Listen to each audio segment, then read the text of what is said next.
Hi everyone, hope you are doing well from wherever you're watching this channel, depending on your time zone. Now, the Daily Nation published some information about William Samuel Ruto and Raila Amolo Odinga, the current top presidential candidate in this country. Between these two, one of them will be your president. And in that publish, it has exposed the business and network these two individuals have in this country.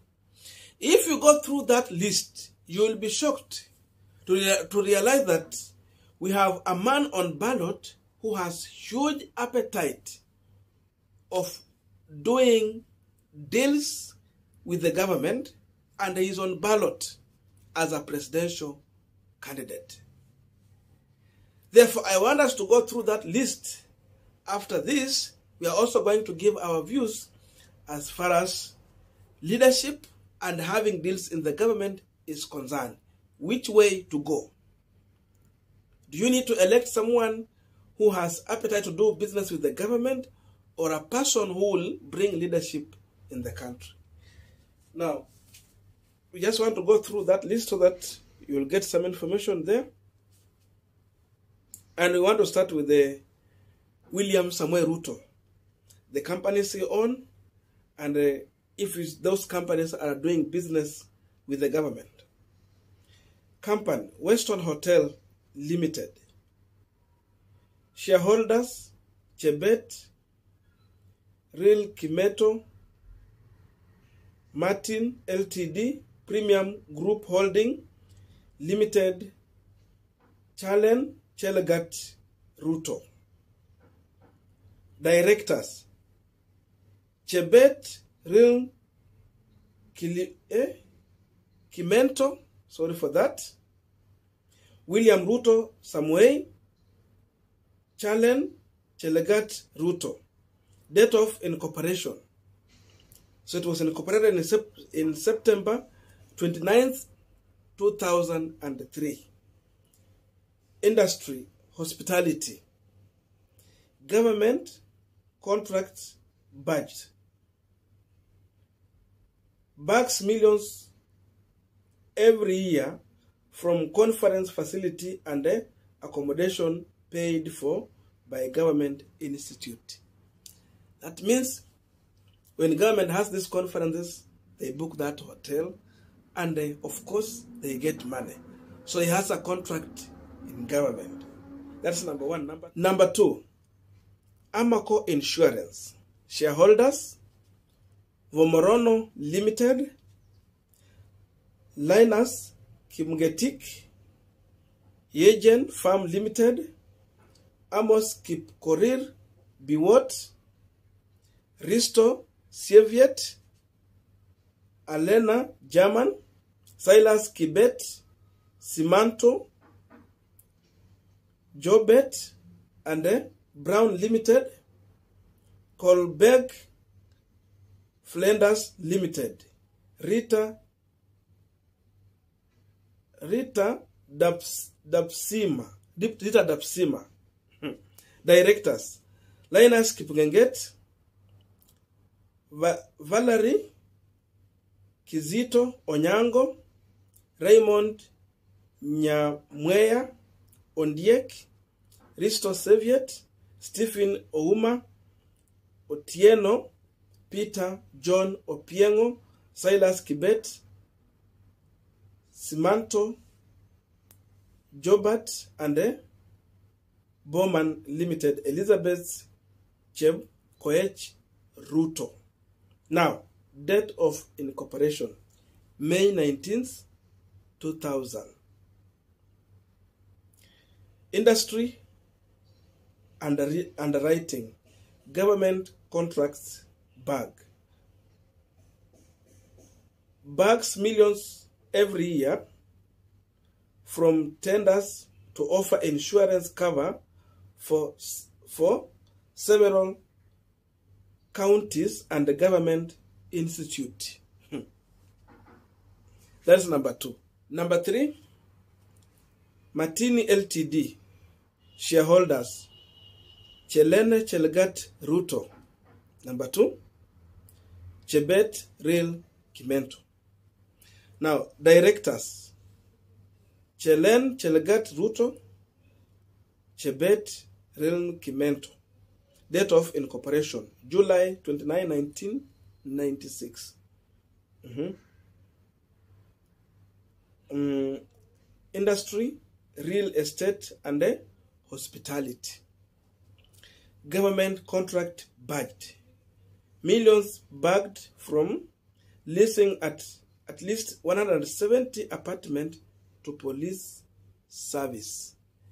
That is William Samoei Ruto and the dealings he has. Now, this is Raila Odinga. Number 1, B Energy Limited. Shareholders: Raila Odinga Jr., Oburu Odinga, John Guaro Maonga, Rad Abdul Kadir Al-Bakir, Ghassan Abdul Kadir Al-Bakir, Hussein Majid Al-Shamir. Date of incorporation: February 24th, 2004. Industry: energy. Government contract budget, non-trust. Now we go to the second one. Spectra International Limited. Shareholders: Lennox Development Limited, Kisumu Development Trust Company Ltd, Auckland Venture Ltd. Directors: Ida Betty Odinga, Raila Odinga, Raila Odinga. Then we have Israel Otieno Agina, Oburu Oginga, Ruth Adhiambo Odinga, John Tolo Otega. Date of incorporation: January 27, 1987. Industry: agrochemical. Government contract budget, non-trust. Now we go to the third one. East Africa Spectra. Shareholders: estate of the late Ngeso Okolo, estate of the late Joan Agwings Kodek, estate of the late Jaramogi Oginga Odinga, Raila Odinga, Ida Betty Odinga, Israel Otieno Agina, Oburu Oginga. Directors: Raila Odinga, Ida Betty Odinga, Israel Oginga, Oburu Oginga. Date of incorporation: September 30th, 1971. Kitambo. Industry: energy. Government contract budget, non-trust. Now, having gone through that information, the question we are asking on this panel today, between a man who has appetite for deals with the government and a man who has his own business but without any deals with the government, who should you trust as your next president in this country? That's the question we want to try and answer in our own way. But before we go deep into that, just a quick request. You might be watching this channel, but you're not yet subscribed. So my humble request, please consider subscribing so that another time, once we release a video like this one, you will always get notified. Again, to all our channel subscribers and anyone who drop comment, I must say thank you so much for your unconditional support. Again, I'm requesting you to give this video a thumbs up so that YouTube can recommend our videos to more viewers. Back to our discussion. Now, the truth of the matter is that both Raila Odinga and William Samoei Ruto are businessmen. They have business in this country.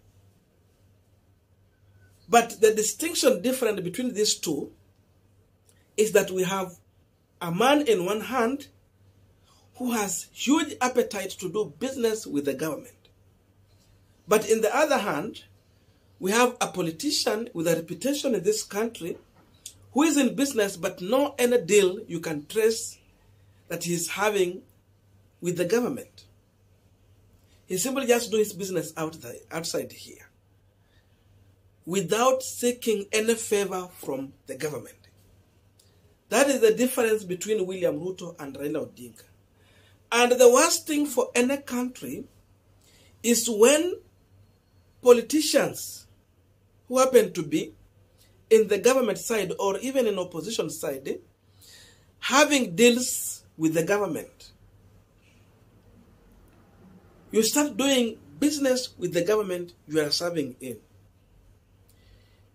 If you are in the government side, it means you are competing with the businessmen whom you needed to provide a healthy environment to do business.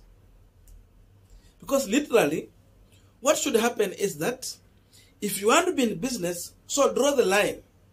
Go for the business and let politicians play the politics. And if you want to do business, then stop having those dealings with the government. And this is how corruption comes in, by the way. When politicians involve themselves in business deals with the government. So if you are looking for a person who can stop corruption, it is a man who has no deals with the current government or even in past governments. But if you're looking on how to glorify corruption, is when you vote in a man who has appetite to do business with the government, a man who has interest in business with the government. That's how corruption will come in, because definitely they are looking for big money. They are not contented with what they have. They are looking for the deals. And that's why we are saying, on ballot today, we have a man who wants to lead the country, and on the other hand, we have a man who is looking for the deals with the government. Business interest with the government, but now servant calling to lead the country. These two people are on ballot. Ruto has been talking about state capture. And now when you have such dealings with the government, this is part of state capture. So before he said that he's going to institute a committee that is going to probe on state capture, he should first of all investigate himself. How do you, as a deputy president, go into deals with the government? You are competing with the businessmen here. While you need just to get your salary and lead the country. Why deals with the government? That's why Raila Odinga was saying that for him, those people want to do business with the government, they should resign from the government, then become businessmen and then apply for those contracts, be vetted and be given a job. And those who want to work for the country should be given a chance to serve in leadership. You draw the line as simple as that. So between these two, the only individual who can implement what he's saying, it is Raila Odinga. That means Raila has an interest to fight corruption. He has a plan and a strategy to stop corruption. But have you even heard Ruto talking about a strategy he has to fight corruption? And even if he has mentioned that, a man who has dealings with the government the way we have seen here, will he even implement it? Will it come to pass? Can you take his word? I don't think so. That is a clear distinction between Azimio and UDA. That is a clear line drawn between Raila Odinga and William Samoei Ruto. It even goes to an extent of their running mate. Martha Karua, during the debate, she said openly that she has no appetite for having huge chunks of land. For her, she's okay with a piece of land her father gave her to construct a house at their village. Unlike her opponent, who happened to be William Ruto's running mate, a man who had deals with the county government of Nyeri.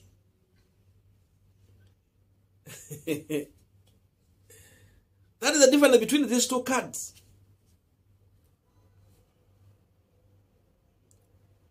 So if you have people who are competing with the citizens for contracts, then why should they be elected? Let them just be business people, then they compete for the contract, be awarded through vetting. As simple as that. So tell me, on William Samoei Ruto's side, where is the interest of Mama Mboga? Where is the interest of Boda Boda? Will they have a chance really? Because already he has shown interest of serving his desire to have more through deals. So once you have deals, you already have captured everything in this country. And even these things goes on even to the opposition. Raila has been in opposition. After election, they got for a handshake. And the worst thing again here in this country, what we are going to face again, is also having a leader who will be on the minority side, ile ilikuwa opposition of course, kama atakuwa ni Ruto, who still has deals with the government. That means he will need his interest in the business to be served, his business interest in the government to be served. So meaning, if you give some contract to William Samoei Ruto, instead of putting the government on toss, kwa kuangalia wafanye kazi vizuri, he will not, because he will have deals with the government. And this explains the reason why Raila Odinga has been able to successfully be a watchdog of common mwananchi. Kwa sababu yeye hakuwa na this much deals with the government, he could easily poke holes here and there. He could easily expose them. But assume you have Ruto there. Then he has such deals. The day he exposed them, the deals are cut off. So you see, we might be heading in the wrong direction. It is time to decide. And yes, let us do it through the ballot. That's my view. I don't know what you think about this, but let us meet in the comment section so that we can have a continuation of this conversation. Otherwise, may good God bless you and see you in our next video.